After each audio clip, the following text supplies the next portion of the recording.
ৰাজ্যত পুনৰ আৰম্ভ হৈছে কোভিডৰ গণসংক্ৰমণ তাৰ সমান্তৰালভাৱে IIT গুৱাহাটীত শেহতীয়াভাৱে দেখিবলৈ পোৱা গৈছে প্ৰায় অৰ্ধ শতাধিক শিক্ষাৰ্থী আৰু অধ্যাপকৰ মাজত ধৰা পৰিছে কোভিডৰ পজিটিভ যেহেতু বিটেকৰ ফাইনেল ইয়াৰৰ বৰ্তমান পাঠদান আৰম্ভ হৈছিল ছাত্ৰ ছাত্ৰীসকল ৰাজ্যৰ বিভিন্ন প্ৰান্তৰ পৰা IIT গুৱাহাটীলৈ আহিছিল সেইসকল শিক্ষাৰ্থীৰ দেহতেই কোভিডৰ পৰীক্ষা কৰাত কোভিড পজিটিভ ধৰা পৰা তেতিয়া শিক্ষানুষ্ঠানখনৰ ভিতৰত হাহাকাৰ পৰিৱেশৰ সৃষ্টি হৈছে এই মুহূৰ্তত মই যেহেতু IIT গুৱাহাটীৰ প্ৰৱেশদ্বাৰৰ সন্মুখত উপস্থিত আছো সামগ্ৰিক পৰিৱেশটো দেখুৱাইছো প্ৰাগ নিউজৰ দৰ্শকসকলক যেহেতু এটা ডাঙৰ খবৰ IIT গুৱাহাটীৰ নিচিনা এখন দেশৰ আগশাৰীৰ উচ্চ শিক্ষা প্ৰতিষ্ঠানত অৰ্ধ শতাধিক শিক্ষাৰ্থী আৰু অধ্যাপকৰ মাজত দেখিবলৈ পোৱা গৈছে কোভিডৰ পজিটিভ আৰু আক্ৰান্তসকলৰ অধিকাংশই ৰাজ্যৰ বাহিৰৰ পৰা অহা শিক্ষাৰ্থী চলিত সপ্তাহত হঠাৎ বৃদ্ধি হৈছে কোভিডৰ সংক্ৰমণ শিক্ষানুষ্ঠানখনৰ পৰা বাহিৰলৈ আহ-যাহ বন্ধ কৰা হৈছে শিক্ষাৰ্থী আৰু অধ্যাপকসকলৰ আৰু ইতিমধ্যে শিক্ষানুষ্ঠানখনৰ ভিতৰতে নিৰ্মাণ কৰা হৈছে কোৱাৰেণ্টাইন চেণ্টাৰ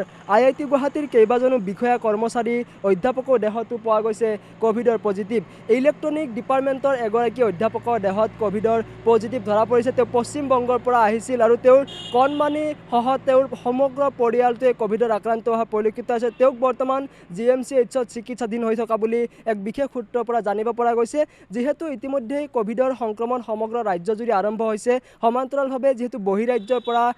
IIT গুৱাহাটীলৈ ছাত্ৰ ছাত্ৰীসকল আহিছিল আৰু তেওঁলোকৰ যি পাঠদান আৰম্ভ হৈছিল বিটেকৰ আৰু সেই পাঠদান কৰিবলৈ অহা ছাত্ৰ ছাত্ৰীসকলকে কোভিডৰ পৰীক্ষা কৰাত তেওঁলোকৰ দেহত মাৰাত্মক যি কোভিডৰ ভাইৰাছ ধৰা পৰা পৰিলক্ষিত হৈছে আৰু এনেদৰেই শিক্ষানুষ্ঠানখন মই দেখুৱাইছোঁ এইখন হৈছে দেশৰ আগশাৰীৰ উচ্চ শিক্ষা প্ৰতিষ্ঠান IIT গুৱাহাটী আৰু IIT গুৱাহাটীত শেহতীয়াভাৱে প্ৰায় অৰ্ধ শতাধিক শিক্ষাৰ্থী আৰু অধ্যাপকৰ মাজত দেখিবলৈ পোৱা গৈছে কোভিডৰ পজিটিভ আৰু বৰ্তমান যেন ৰাজ্যত কোভিডে ভয়ংকৰ ৰূপ ধাৰণ কৰি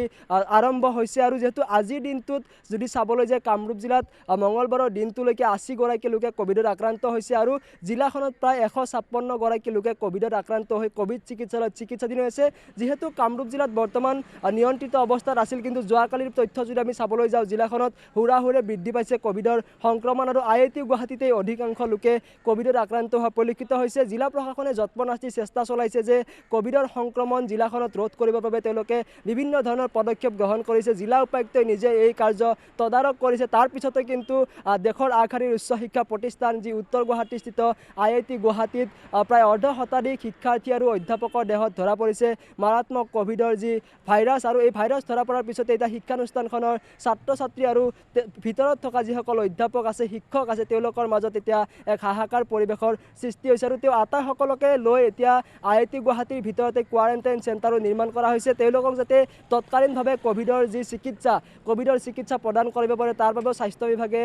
ইতিমধ্যে প্ৰায় পদক্ষেপ গ্ৰহণ কৰিছে আৰু যিসকল লোক ইতিমধ্যে কোভিডৰ আক্ৰান্ত হৈছে তেওঁলোকক যিসকলে অধিক অসুস্থ হৈ পৰিছে তেওঁলোকক GMCHলৈ প্ৰেৰণ কৰা হৈছে আৰু আমি ইতিমধ্যে উল্লেখ কৰিছোঁ যে ইলেক্ট্ৰনিক ডিপাৰ্টমেণ্টৰ এগৰাকী অধ্যাপক তেওঁৰ পৰিয়ালসহ কণমানিসহ তেওঁ কোভিডত আক্ৰান্ত হৈছে তেওঁ পশ্চিম বংগৰ পৰা আহিছিল যিহেতু ইতিমধ্যে ইয়াত পাঠদান আৰম্ভ হৈছিল আৰু তেওঁৰ দেহত কোভিড ধৰা পৰাৰ পিছত তেওঁক GMCHত বৰ্তমান চিকিৎসা প্ৰদান কৰি থকা হৈছে এনেদৰে এতিয়া সমগ্ৰ ৰাজ্যতে কোভিডে গণসংক্ৰমণ আৰম্ভ কৰিছে আৰু কোভিডৰ ঢৌ যি বৰ্তমান আৰম্ভ হোৱা পৰিলক্ষিত হৈছে